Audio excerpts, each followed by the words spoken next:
Oh, Devin, we're at that moment where finally the movie gets good. I'm kidding. Darth Maul shows up on Tatooine. Yes. Just sitting and rewatching The Phantom Menace and working like on Prequels And A Pint, I was going through the film.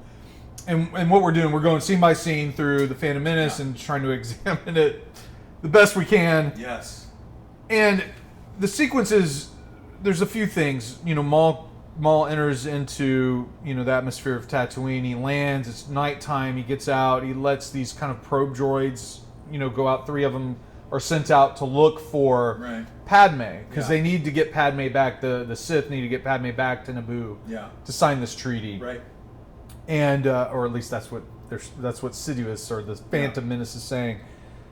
When this sequence was going on, I love the sound of Maul's ship as he comes in. I mean, the sound design is incredible. But one of the things that just kind of jumped to mind was as he was doing this silently, no dialogue, I started to wonder, will we ever get a film or a series of films that the main focus is the Sith, it is the bad guy? Oh, yeah. Will Star Wars ever do that, or is Star Wars nature to not be that? Because I would love, we're on our podcast feed, which you can go on, iTunes and it's everywhere. Right. We have the Force Discourse, which is about books and all that. So we're talking about the Darth Bane trilogy, and we've just done the first book. Yeah. It's all about the Sith. Right. They're the focus. Are there Jedi in it? Yes. Yeah. But I love it. I love the battles, the wars, both internally and externally that the Sith are dealing with. Yeah. Just loved it. And seeing Maul, I'm just like, I would like that. I would like that with you. Do you think that will ever happen? Do I think it'll happen? Do I like it? So 2 different questions. Yeah. So do I think it'll happen? Probably. It really? seems like a natural way to go. Yeah. I don't know if I want it to, though. Okay. I see this scene in Phantom Menace, and he comes off the ship. He's got his little motorbike. He's got his 3 little droids. His little motorbike. And as a native Californian, Jeremy, I think, my goodness, the carbon footprint of one character on the galaxy with all these devices.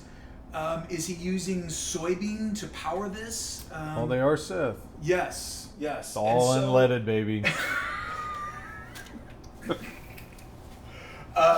Yes, I want to see bad guys. Give me bad guys. I think so. Yeah. And it might not be in the films. We might not get like a trilogy of films about the Sith.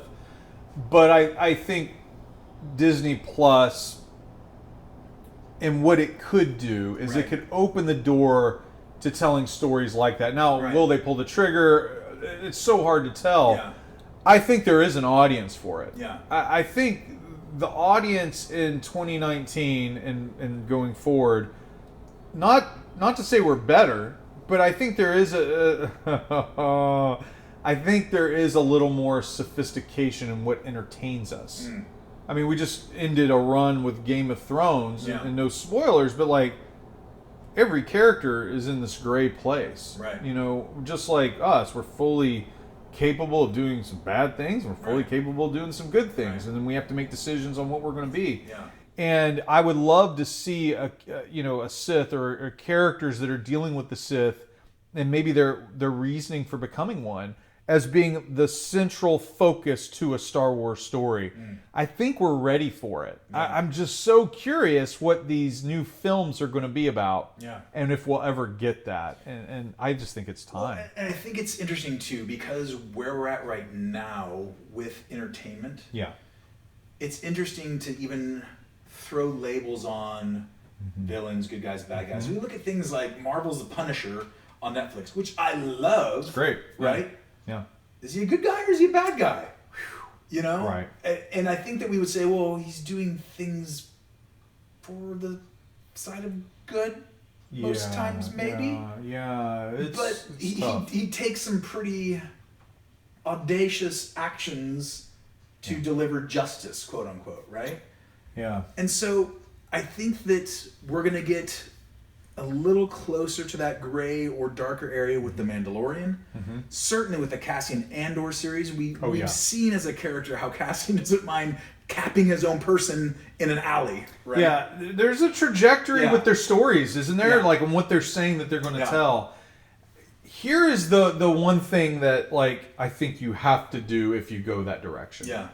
And Star Wars so far has done this well. And that is, I'm totally okay with seeing evil on screen.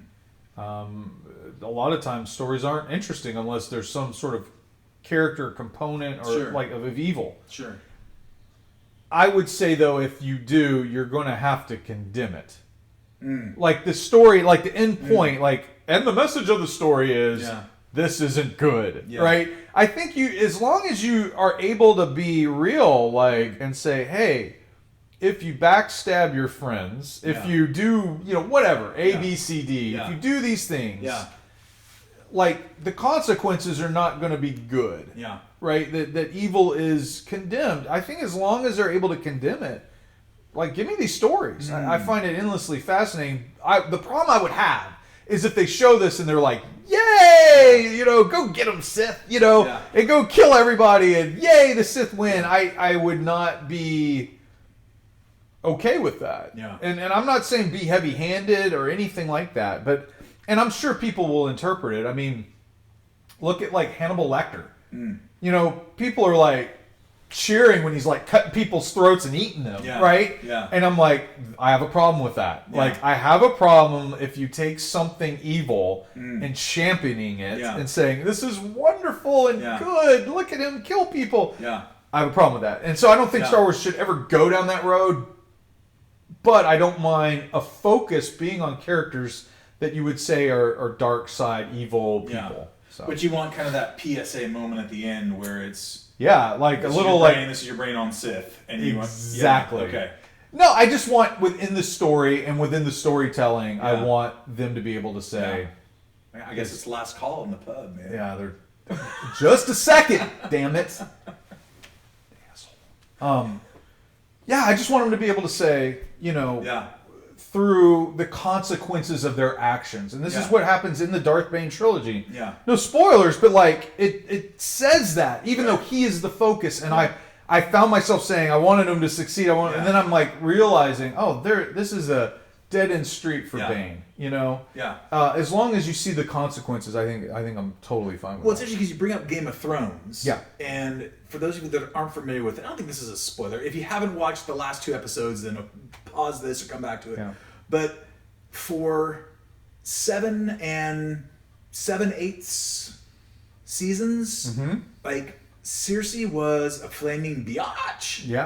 And that character was played so well. And then I literally found myself, as she's crying and everything there toward the last episode, I'm just like, I'm starting to feel compassion for this character. That's wrong. Snap out of it. You know? And so, yes, if there's those moments where we have like this opportunity for either the character and or the viewer to reflect, I think, why not? And I don't, listen, like, Disney has given us movies based on villains before. We're coming up with Maleficent Part 2 for some reason here in the near future. And even within that, there are twinges about what you're talking about. Totally. Right? Absolutely. And so, what do you guys think? I mean, is it time for Star Wars to focus on, you know, the villain and make them the centerpiece of a Star Wars story?